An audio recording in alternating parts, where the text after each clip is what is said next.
เองกันไอ้ด้ากำลังทำงานกันเดี๋ยวคือปุ๊บอาจารย์ลงมาก่อนแล้วไม่รู้อาจารย์ลงมาก่อนแล้วก็เลยขับรถตามลงมาตู้จอนเจอตู้จอนยัง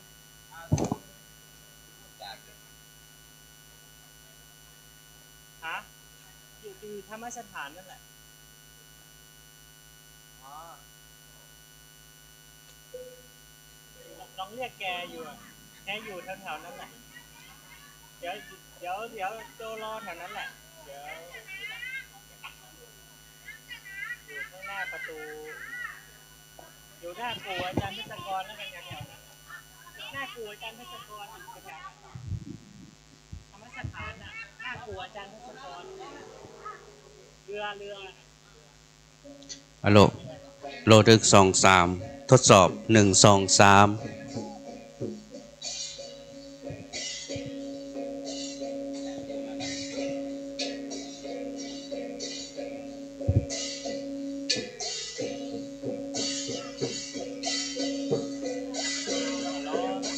โจมันมาหาป๊าป๊าเนี่ยเราบอกแกผู้รอแถวแกเข้าไปหาป๊าป๊าออกมาข้างนอก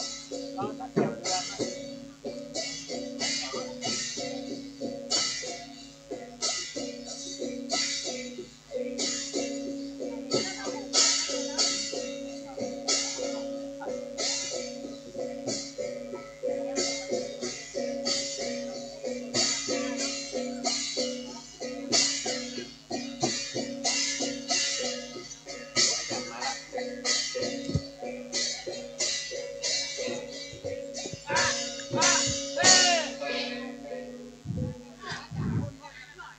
ขณะนี้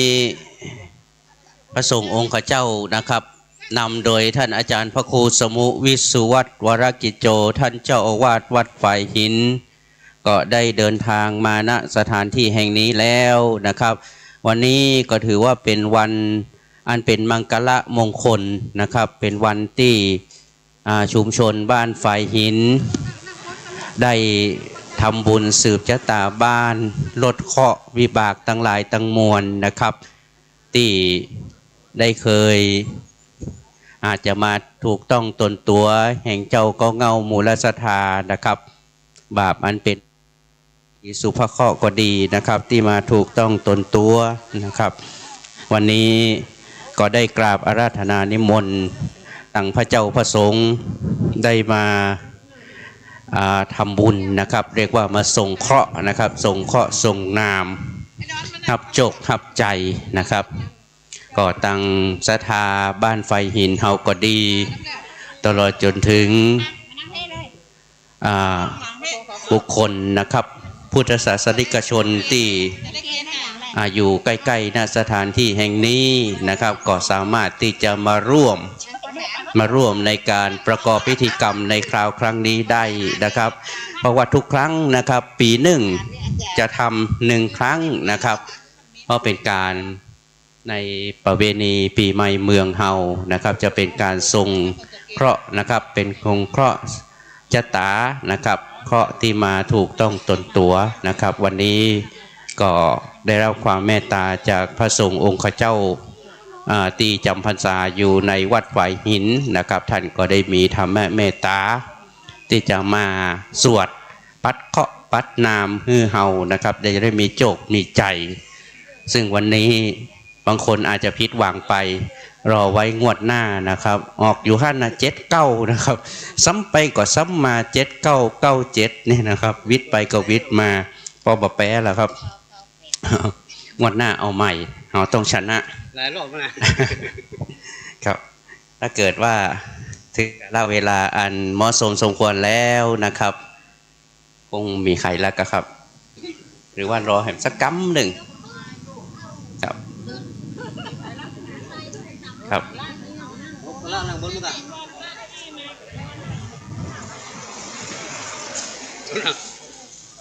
ถ้ามีใครแล้วนะครับเราจะได้ประกอบพิธีทางด้านศาสนานะครับก็เชิญตัวแทนนะครับพี่นันดอนก็ได้หรือใครก็ได้นะครับได้จุดเทียนธูปบูชาพระรัตนตรัยนะครับ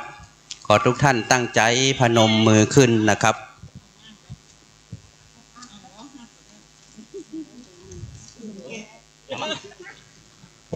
ไปเช็ค ไปเช็คคนนี้ไปเช็คมันเป็นอย่างนี้น่ะล่ะเช็คกันเนาะ สูบบุหรี่ก็จะร้อนไปแทรกแต่ครับ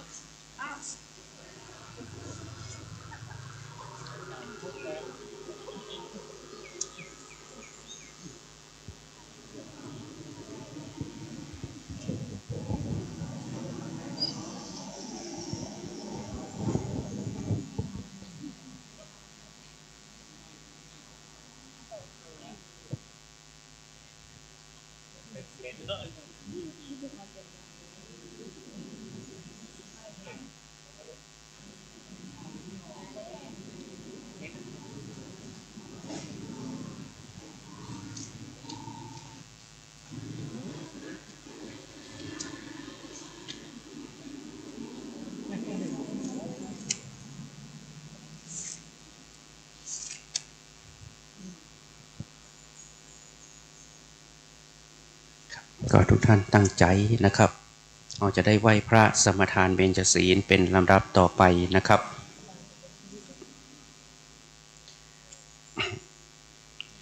ว่าตัวนะครับอิมินาสกาเลนะพุทธังอภิปูชยามะอิมินาสกาเลนะธัมมังอภิปูชยามะอิมินาสกาเลนะ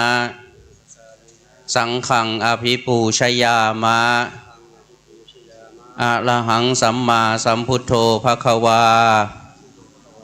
พุทธังภควันตังอภิวาเทมิสวากขาโตภควตาธัมโมธัมมังนัมสสามิสุปฏิปันโนภควโตสาวกสังโฆสังฆังนะมามิต่อไปสมทานเบญจศีลนะครับมะยังพันเตติสรเนนะสหปัญจศีลานิยาจามะทุติยัมปิมะยังพันเตติสรเดนะสหปัญจศีลานิยาจามะตติยัมปิมะยังพันเตติสรเนนะสหปัญจศีลานิยาจามะ นะโมตัสสะภะคะวะโตอะระหะโตสัมมาสัมพุทธัสสะนะโมตัสสะภะคะวะโตอะระหะโตสัมมาสัมพุทธัสสะนะโมตัสสะภะคะวะโตอะระหะโตสัมมาสัมพุทธัสสะนะโมตัสสะภะคะวะโตอะระหะโตสัมมาสัมพุทธัสสะนะโมตัสสะภะคะวะโตอะระหะโตสัมมาสัมพุทธัสสะนะโมตัสสะภะคะวะโตอะระหะโตสัมมาสัมพุทธัสสะพุทธังสรณัง พุทธังสรณังคัจฉามิสรณังคัจฉามิ ธัมมังสรณังคัจฉามิ สังฆังสรณัง สังฆังสรณังคัจฉามิ ตุติยัมปิพุทธังสรณังคัจฉามิ ทุติยัมปิพุทธังสรณังคัจฉามิ ตุติยัมปิธัมมังสรณังคัจฉามิ ทุติยัมปิธัมมังสรณังคัจฉามิ ตุติยัมปิสังฆังสรณังคัจฉามิ ทุติยัมปิสังฆังสรณังคัจฉามิ ตติยัมปิพุทธังสรณังคัจฉามิ ตติยัมปิพุทธังสรณังคัจฉามิ ตติยัมปิธัมมังสรณังคัจฉามิ ตติยัมปิธัมมังสรณังคัจฉามิ ตติยัมปิสังฆังสรณังคัจฉามิ ตติยัมปิสังฆังสรณังคัจฉามิ ปานาติปาตาเวละมณีสิกขาปะตังสมา ติยามิ ปานาติปาตาเวระมณีสิกขาปะทังสมาธิยามิ อะตินนาตานาเวละมณีสิกขาปะตังสมาติยามิ อะทินนาทานาเวระมณีสิกขาปะทังสมาธิยามิ กาเมสุมิจฉาจาลาโมมหาสังกัสสะปิ วิสุทธัส ศีลาติติโนนะโมมันตายารัตสารัตนา ตายาสา สาธุกังนะโมมะกาติตัสสะตัสสะ วัตถุตายาสาปินะโมการะปะภาเวนะวิกาชันโตอุปัฏฐวะนะโมการานุภาเวนะสุวัตถิโหนตุสัพพะ นะโมการาสติเจนะวิธิมิโหมิ เตชะ ว วะ าเสวันนาจะพาลานังปันติตานันจะ เสวนา ปูจาจะปูจานิยานังเอตัมมังคาลา มุตตามัง ปฏิรูปาเตสาวาโสจะบุเพจักตาบุญญาตาตัสสมา ปณิทิ จาเยตัมมังคาลามุตตามังสัจจัญจาสิปัญจวินาโยจะสุสิกิโตสุภาสิตาจะ ยาวา จาเยตัมมังคาลามุตตามังมาตาปิโตอุปัฏฐานัง พุทธาธาราสาสัง กาโหอานากุลาจะกัมมันตาเอตัมมังคาลามุตตามังจะตัมมาจาริยาจายาตากานัญจะสังฆาโห อานาวา จานิกัมมานิเอตัมมังคาลามุตตามัง อารติ วิลาติปะปะ มาชาปานาชาสัญญาม อัปปมาโตจะธัมเมสุเอตัมมัง กาลา มุตตามังการะโวจานิวาโตจะสันตุติจักตัญญูตาก าเลนะ สัมมาสาวานังเอตัมมังคาลามุตตามัง ขันติ จะสุวัจจะสัตตาสัมมานานันจะทัสสานังนิป เป ปะ นะธรรมะ สากาจายเอตัมมังคาลามุตตามังจะพระมาจาริยันจะอาริยสัจจานาทัสสานังนาสัจจิกิริยาจายเอตัมมัง คารา มุตตามัง พุทธัสสะ สารุกาตัมเมหิจิตังยาสนากัมปติอาสงกังวิราชัง เขมังเอ ตัมมังคาลามุตตามันติ ตัดวิสานิ กาตัวนาสัพพะธรรมาปาราชิตาสัพพะทาโสติงกั กัน จันติตันเตสังมั มั ง ง คา คาลามุต ตั ตาม มั มัน น ติ ติ มหามั มั ง ง ค คา ลา ลา สุ สุ ตั ตัง ง อิตาวาหูรังวา สักเกสุ วายารัตานังปานิตังนาโนสัมมังอาติตาตาคา เตนะยิธรรมปิพุ อุเตระนังปานิตังเอเตนะสัจเจนะ วัติ โหนตุกายังเวรากังอามาตังปานิตังยาตาสกาสกายะ สัม มาหิโตนาเตนะธัมเมนะสามาธิกินเจอิธัมปิ ธรรมเมรัตตา นา นิตังเอเตนะสัจเจนะสุวัติโหนตุยัมพุทธเสโทปารินายิสุจิงสัมมาทิมานันตาริกัญญาย ามาหุสามาตินาเตนะ สัมมุนาวิ วิจัตอิตัมปิ ธรรมเมรั รั ต ต ตา นังปานิตังเอเตนะสัจเจนะ สุวัติ ทิโหนตุลา อาทา สัทธาปัสสันตาจัตตาลิเอตานิโยคานิ โหนติเต ทากินายาสุขาตาสาสาวกายเอเต เตสุ สุ ทิ ทิ น น นา นา นิ นิ มหาภาลานิอิธรรมปิสังเครัตตานังปานิตังเอเตนะ นา สั สั จ จ เจ เจ นะ นะ สุ สุ วั วั ติ ติโห ตุ ตุ เย ขีนะ สุปายุต ตามานาสาตเทนานิกาเมโนโคตามาสาสานามิ เตปฏิ ปตาอัมมาตังเบไคหาราธามุทานิพุนติงพุนจะ มานายิธรรมปิ สังเกรัตานังปานิตังเอเตนะสัจเจนะ สุวัติ ติโหตุกีนางปุรานังนาวังนาติสัมภาวังวิรตะ จิตายติ ติเกปวัสสมิงเตกีนาปิจาวิรุณิจันทานิ พันติ ทิรายาตายัมปติโปหิธัมปิสังเก รัตตา ปานิตังเอเตนะสัจเจนะสุวัติโหนตุยานินาภู ตานิสัม มา มา คาตานิภูมานิวายานิวาหันตาลิเกตาตา คาตัง เท เทวามนุสาปุจิตังพุทธังนา มั มั ส ส สามาสุ วาเทโหนตุยานินาภูตานิสามากาตานิภุมมานิวาย ยานิวา อันตาลิเกตาตากาตังเทวามนุสาปุจิตัง ธรรมังนามา สามาสุวาติโหนตุ ยานิ นาภูตานิสามากาตานิภุมมานิวายานิวาอันตาลิเกตาตา ตังเทวาม มนุสานัง จิตังสังฆังนามัสสามาสุวาทิ นิ โห โห น น ตุ ตุเมตัญจะสัพพะโลกัสสามิงมานา สัมภาวะ เยอปาริมาณังวุตังอโตจติริยัญจาสัมปะตัง อาเวรัง อาสัพพะตังติตัญจารังนิสินโนวาสยาโนวายาวัตตัสสะ วิคาตามิ นิโตเอตังสติอาเททายาพระมะเมตังวิหารังอิตา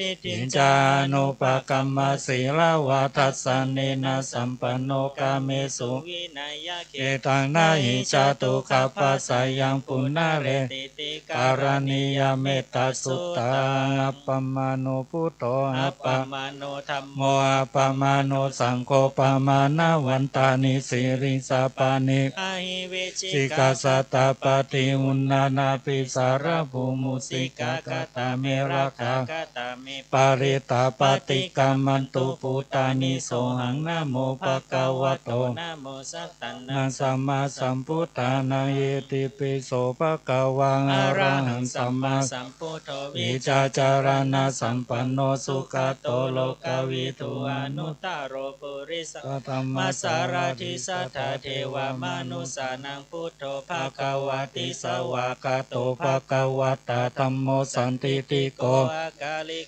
เอหิปัสสิโกโอปานายิโกปัจจตังเวทิตาโพวินโยหิติสุปฏิปันโนภะคะวะสาวกสังโฆอุจุปฏิปันโนภะคะวะโตสาวกสังโฆยายาปฏิปันโนภะคะวะโตสาวก สังโฆ สามิจิปฏิปันโนภะคะวะโตสาวกสังโฆยะทิทังจัตตาริปุริสายุคานิอัตถปุริสาภูคาลาเยสาภะคะวะโตสาวกสังโฆอาหุนายโยปาหุนายโยทักขินายโยอัญจลิ การณิโยอนุตตรังปุญญาเกตังโลกัสสา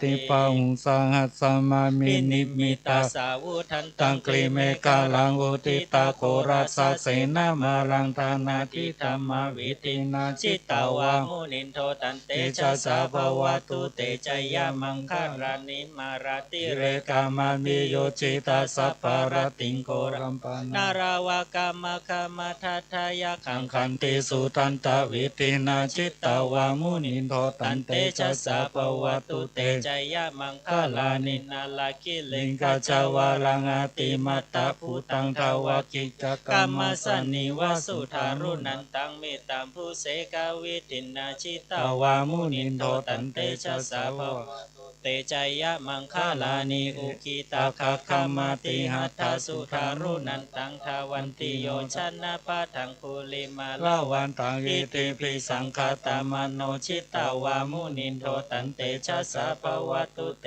ชะยามังคาลานิกัตวานากาธามุทารังอีวะคาปิ ปินิยาจินจายาทุตวัจนัง ชนะกาย ยามาเจสันเตนะโสมาวิตินาจิตตาวามุนินโทตันเตชะสาภวะตุเต ชยะมังคาลานิสัจจังเว วิหายามาติสัจจกาวาทะเกตุงวาทาพิโรปิตามานังอาติอันทะภูตังปัญญา ปฏิปัจจา ลิโตจิตตาวามุนินโท ตั นั น น เตชะสาภวะตุเตช ช ย ยามังคาลานิ นันโทปา ปานันทาพุชากังวิปุตังมาหิติงปุนเตนะเทระพุชาเกนะธรรมาปยันโตอิตุ ปเทสาวิตันเตชะสาภวะตุเตชยามังคาลานิทุกขาหาทิ ทิ ฏ ติ ฐิ พุ ปุ ชา ชา เก เก นะ นะ สุ สุ ต ต ตา ตา ตา หา หะ ทั ถั ง ง พ พ ระ ระมังวิสุท ติ ธิ ชุติมิติภกาพิตานังยานาคเทนะวิตินาชิตาวามุดินโท ตันเตชะสาภวะตุเตชยามังคลานิ เอตาปิพุ พุ ท ทธาชยามังคลาอัตถคาทายโยวา จั จั น น โน โน ทิ ทิ นา นา ทิ ทิ เน เน สา สาร ร เต เต มาตันทีหิต วานาเนกาวิวิตานิจุปท วานิโมกขังสุขัง อธิฆะ มายานาโรสัพปัญโยมหากาลุนิโกนาโทหิตายาสัพพะ ปานินังภูเรตวะ ปารามิสัพพะปัตโตสัมโพธิมุตตามังเอเตนะสัจจวัจเจนะหุนตุเตจยามังคาเล จ หะ ยันโตโพธิ ยามุเลสักกายานังนันติวัฏโนเอวังต ตวังวิจัยโยโหหิจายันสุจายามังคาอปาราชิตาบัลลังเตสีเสปาทาวิโปคาเรอาภิเสเกสัพพะพุทธานังอาคาปโตปโมทาติสุนักสุมังคาลังสุปาพาตังสุหุทิตังสุขโนสุโมทุโตจาสุเยตังพระมจาริสุปาทักขินังกายกัมมังวาจากัมมังปาทักขินังปาทักขิมโนกัมมังปานิทิเตปาทักขินาปาทักขินานิคัตตวานาลาพันตาเทปาทักขิเน สาธุสาธุสาธุกายะตัวเลวจีตัวเลมโนตัวเลสัญจิจะปามเตนวาอสัญจิจะปามเตนวากายะกัมเมนวาวจีกัมเมนวามโนกัมเมนวาอาติตะโตสังอนาคตะโตสังปัจจุปันนโตสังสัพพังโตสังขมันตุโนโยสันนิสินโนวลาโพธิบุเลมาลังสะเสนังมหันติงวิจัยโยสัมโพธิมาคจิงวะอันตัญญาโนโลกุตตโมตังปันนามามิพุทธังตังปันนามามิธัมมังตังปันนามามิสังฆังสาธุสาธุโอกาสาขาแต่ปฏิทละรัตนาผ่านเพียวพระแก้วเจ้าตั้งสามประการมีสัพพัญญูพระพุทธเจ้าเป็นเก้าเป็นประธานอัฏฐะอรหันตาสาวกเจ้าตั้งแปดตนตนทรงคุณาอนันตาอันหาประมาณบ่ได้ส่วนว่าอัจจะในวันนี้ก็หาเป็นวันดีสีสุปมังคละอันประเสริฐ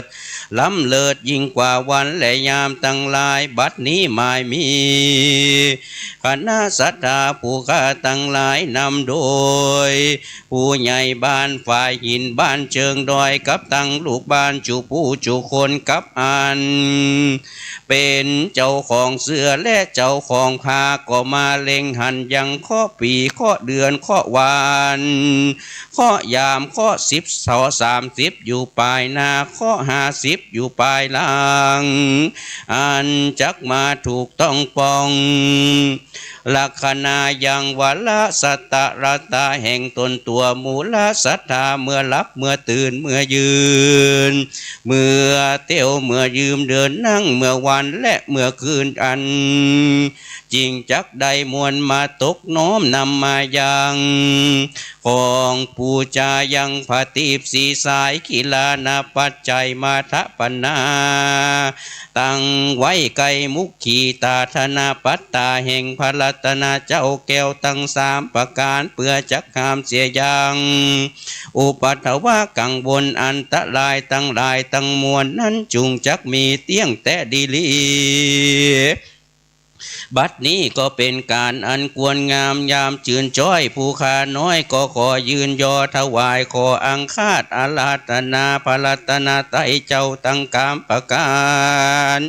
จุงมีมหากุณาปฏิฆหะรับเอายังเข้าปูจาและปฏิบสีสายกีฬานะปัจจัยไตยวัตถุตั้งหลายและเสื้อและผ้าของข้าตั้งหลายจักแผ่พลาบุญนี้ไปหายังอัฏฐปาปะขอเจ้าตั้งแปดอันพัดแวดอยู่ในห้อง12ระวายสีมีตนว่าอาทิตย์จันทร์อังคารพุธพฤหัสศุกร์เสาร์ลาหูเกตุจตุรังคะนคตะเลเจ้า27ตัวและตัวใดอันมาถูกต้องปองลักษณะจัตตาแห่งตนตัวมูลสัตตาผู้ข้าตั้งหลายอันเป็นเจ้าของเสือและเจ้าของผ้าเจ้าของจัตตา ดังนี้แล้วและตัวใดอันเป็นปาปะเคาะอันจักมาถูกต้องตนตัวแห่งผู้ฆ่าทั้งหลายจุงระงับกับขายหายไปตัวใดอันเป็นสุภเคราะห์จงนำเอามาอย่างโจกปีโจกเดือนโจกวันโจกลาภพาแป้ข้าศึกศัตรูหมู่มารมีใจยะลาภสการอันถูกนัวเปิงใจไล่หลังทางตกมาผากดต้องสองหน้าตันตาแห่งผู้ฆ่าทั้งหลายแห่งตนตัวมูลสัทธาคือได้พ้นเสียจากภัยยะสัปปะอุปัฏฐวะกังวลอันตรายเสียภายในตนตัวมีโลคาภัยยะภายนอกตนตัวมีปัจจภัยห้าประการมีต้นวาลาจะภัยโจรภัยมนุษย์ภัยอมนุษย์ภัยอัคคีภัยอุทกภัยภัยยาอุปัฏฐวะกังวลอันตรายทั้งหลายอันจักบาถูกต้องป้องยังวราตนตัวแห่งมูลสัทธานั้นจุงคือรำงับกับหายเป็นดังน้ำความตกหายจากใบบัวใบบอนนั้นจุงจักมีเตี้ยงแต่ดีลีตั้งแต่แลกาละบัดนี้ไปนานั้นจุงมีตั้งแต่กาลบัดนี้ไปนาจุงฮือมูลสัตตาผู้ฆ่าทั้งหลายอันเป็นเจ้าของเสือและเจ้าของผ้า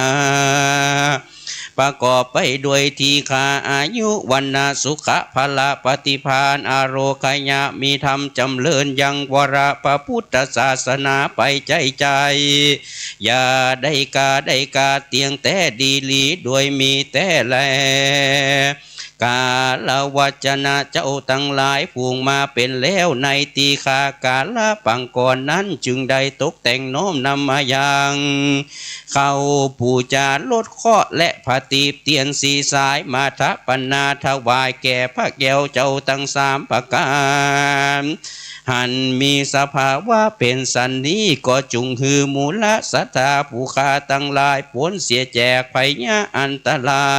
ยพรำเป็นดังโยคาวัจระเจ้าทั้งหลายพรุ่งนี้เป็นมาแล้วในตีฆากาละเมื่อก่อนนั้นจุงจักมีเตี้ยงแต่ดีลีกุศลนาบุญตี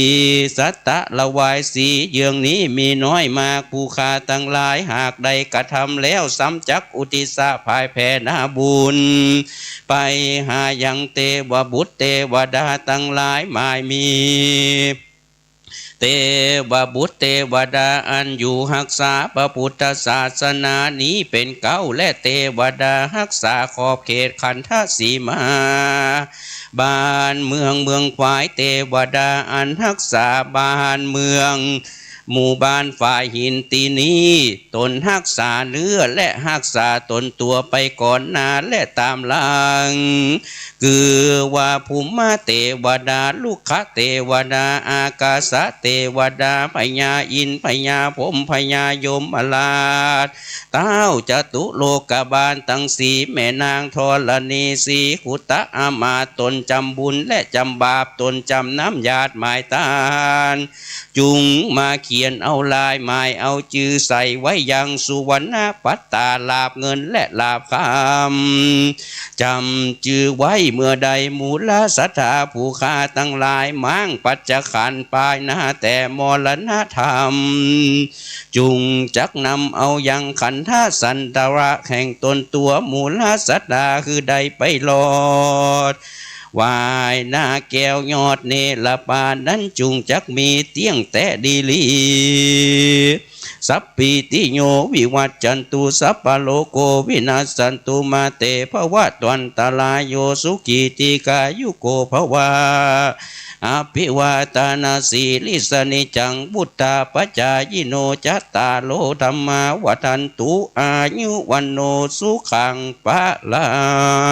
ง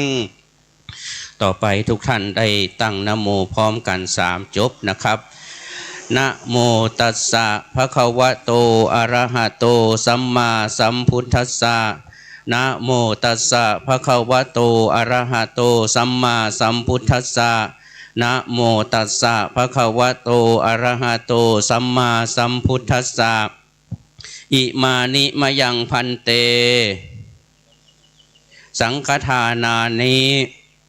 สัปปริวารานิปฏิคันหาตุอัมหากังทีครตังหิตายะสุขายะข้าแต่พระสงฆ์ผู้เจริญข้าพระเจ้าทั้งหลายขอน้อมถวายซึ่งสังฆทานกับทั้งบริวารทั้งหลายเหล่านี้อันมีไม้ค้ำโพหรือไม้กำสลีแด่พระภิกษุสงฆ์ขอพระภิกษุสงฆ์โปรดรับซึ่งสังฆทานกับไม้ค้ำโพกับทั้งบริวารทั้งหลายเหล่านี้ของข้าพระเจ้าทั้งหลายเพื่อประโยชน์เพื่อความสุขเพื่อความเจริญและขออุทิศถวายส่วนบุญส่วนกุศลนี้ให้แก่พรหมเทพเทวดาทั้งหลายทั้งปวงที่ปกปักดูแลรักษาตัวของข้าพเจ้าพรหมเทพเทวดาที่ปกปักดูแลรักษาหมู่บ้านแห่งนี้ตลอดจนถึงญาติพี่น้องที่ถึงแก่กรรมไปแล้วทุกท่านทุกพระองค์จงมารับเอาส่วนบุญส่วนกุศลนี้ตลอดสิ้นกาลนานเทอญสาธุครับต่อไปเข้าประเคนจตุปัจจัยไทยธรรมเลยนะครับถวายกันพระพุทธก่อนนะครับแล้วก็ไล่ถวายพระสงฆ์องค์เจ้าเลยนะครับเข้าไปเลยนะครับครับบอกว่าไม่ยิงประจายนะครับเข้าไปได้หมดนะครับตัวเจ้าพระเจ้าพระสงฆ์เพิ่นมีผ้าหับประเคนอยู่นะครับครับเกณฑ์เลยครับมอบปฏิกะละแด่พระอาจารย์ครับไม่ยิงมอบได้ครับอาจารย์ครับต่อไปเตรียมน้ำหยาดเนอะใครมีน้ำหยาดก็เตรียมน้ำหยาด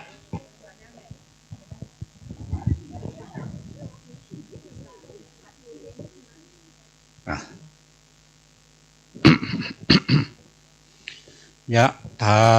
วาลิวาหาปุลาปานิปุเรนติสากลังเอวะเมวะอิโตตินังเปตันนังอุปกัปปติอินจิตังปฏิตังตุมังจิปะเมวะจะมิจันตุสเปปุเรนตุสังกปะจันโทปนรโสยถามณิโชติรโสยถาบัดนี้ก็มีไม่ศรัทธาแม่หลวงบ้านจันตาแม่หลวงอินทุอ่อนวงเฉลิมชัยพร้อมกับศรัทธาหมู่บ้านฝ่ายเห็นทางบ้านเหนือบ้านใต้ก็ได้น้อมนำมาจตุปัจจัยไทยธรรมเพื่อจะอุทิศส่วนบุญส่วนกุศลไปให้เสือบาน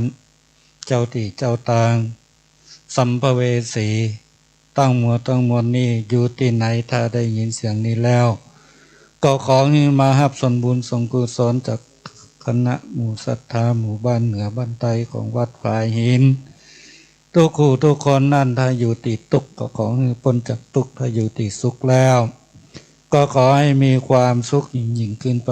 จากในช่วงนี้เป็นเทศกาลปีใหม่เมืองวันปากปีก็ขอให้บุญบารมีทรงติแม่หลวงบ้านพร้อมกับหมู่ศรัทธาบ้านเหนือบ้านใต้ของวัดฝ่ายหิน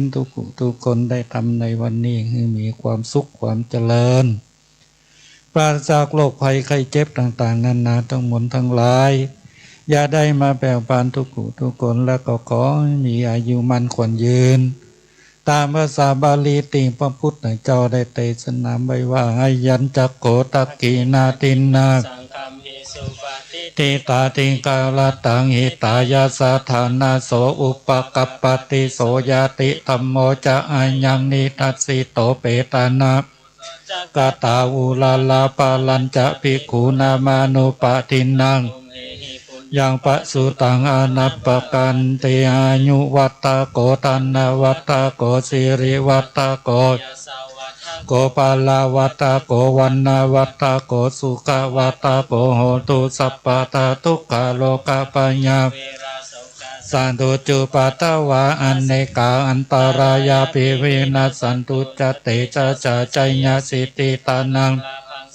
ปากายังสุขังปาลังสิริอายุจาวันโนจะโพคังบุติจญาสวายุจาจีวาสิติปะวันตุเตปวัตุสัพพมังกาลังรักขันตุสัพพเทวตานุภาเวนัสตตาสติปวันตุเตปวัตุสัพพมังกาลังรักขันตุสัพพเทวตานุภาเวนัสตตาสติปวันตุเตปวัตุสัพพมังกาลังปะเทวตาสัพพคานุภาเวนัสตตาสติปวันตุเต สาธุสาธุสา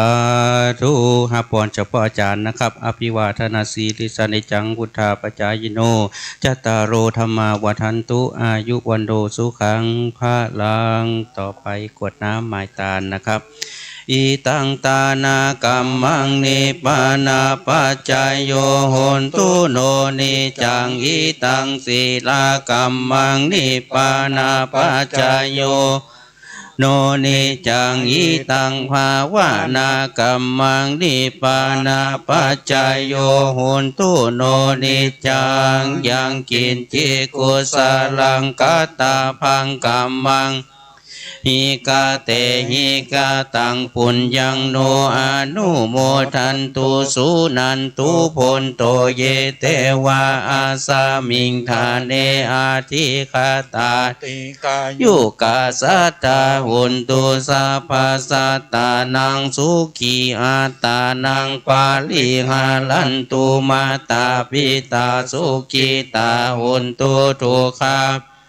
จันตุสัพเพญาตากาสุกิตาหุนตุทุกขปะมุญจันตุสัพเพอาญาตากาสุกิตาทุกขปะมุญจันตุสัพเพปิสาสัพเพญาคาสัพเพเปตาสุกิตาหุนตุทุกขปะมุญจันตุสัพเพนาคาตาสุกิตาหุนตุทุกขปะมุญจันตุสัพเพเทวาสุขิตาหุนตุทุกขปะมุญจันตุสัพเพอาจาริยุปัจจายาสุขิตาหุนตุทุกขปะมุญจันตุสัพพสัมปตินะสามิจันตุโวพุทโธมังคลาสัมพุทโธสัมพุทโธติปาทุตตาโมพุทธมังคลากัมมาสัพพะทุกขปะมุญจเลธัมโมมังคลาสัมพุทโธคัมภิโลตุตโสอนุงธรรมะมังคลามากัมมาสัพพะปายาปะมุญจเลสังโฆมังคลาสัมพุทโธวาลาตักขินายโยอนุตตโลสังฆามังคลามากัมมาสัพพะโลกาปะมุญจเลต่อไปวันหาน้อยต่อท่านอาจารย์พระครูสมุวิสุวัตรนะครับเจ้าวาดวัดฝ่ายหินของเฮานะครับวันตามิพันเตสาปังอาปาลาทางคามาธาเมพันเตมายากาตังปุญญังสาอนุโมทิตามังสามินากาตังปุญญังไมหังกาตะพังสาธุสาธุอนุโมตามิจัตตาโลธรรมาวัฏันติอายุวันโนสุขังปะลาสาธุสาธุสาธุต่อไปพระเจ้าพระสงฆ์นะครับจะได้ประพรมน้ำพระพุทธมนต์นะครับตอนนี้ท่านอาจารย์พระครูสมุธีรเชษฐ์นะครับชยนันโทนะครับ จายันโตโปติยามุลเลสกายานังนันติวัตตาโนเอวังตวงวิจัยโยโหหิจายสุจายามังกะเลอาปาราชิตาปัลลังเกสีเสปะทาวิปกกาเลอาภิเสเกสะภาพุทธานังอาคาปัตโตปะโมทาติสุนากัตตังสุมังคลังสุปาภาตังสุ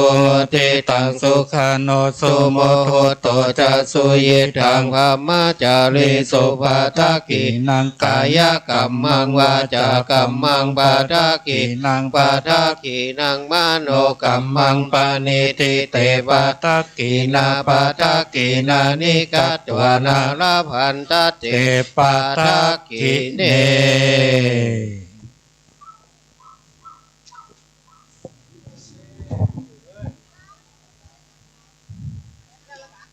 ครับพิธีกรรมทางด้านศาสนานะครับได้เสียงเป็นที่เรียบร้อยแล้วนะครับโอ้แห่งกรรมเนอะลืมประเคนไม้กำสลีเนอะนิมนต์พระเจ้านิมนต์ท่านอาจารย์พระครูครับได้เมตตาหรือว่าพระเจ้าพระสงฆ์นะครับใกล้ๆนะครับเมตตาเข้าไปหับไม้กำสลีสักกำหนึ่งนะครับอันนี้ก็คือศรัทธาเจ้าบ้านเฮาทั้งหลายนะครับได้จดเอารายหมายเอาชื่อไว้ในไม้กำสลีนะครับเพื่อที่จะกำชูพระพุทธศาสนาไว้นะครับคือได้5 ปันภวษานะครับตลอดจนถึงคติความเชื่อนะครับเพื่อที่จะกำชะตาชีวิตนะครับกำชะตาชีวิตของเราให้เจริญรุ่งเรือง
เพิ่นมีตะเหลวแจกด้วยนะครับเนี่ยป้องกันสิ่งที่บดีตะแหลวนะตะแหลวป้องกันสิ่งที่บดีอวมงคลตั้งหลายตั้งมวลนะครับที่จะมาเข้าบ้านเฮานะครับตั้งเมืองเหนือเฮาล้านนาไทยเฮานะครับครับผีก็เข้าบัดได้เนอะผีก็เข้าบัดได้สิ่งที่เป็นอวมงคลตั้งหลายบัดสามารถเข้าได้นะครับบอกว่าจะเป็นคุณใส่ไพเวรอย่างต่างๆนานาแต่แล้วนะครับเอาป้องกันไว้หน้าบ้านหน้าจองเขานะครับป้องกันซึ่งพูดผีปีศาจนะครับพูดครับเพิ่นเอาแจกป่ะครับเอานะครับใกล้จะหมดแล้วเนอะตาแล้ว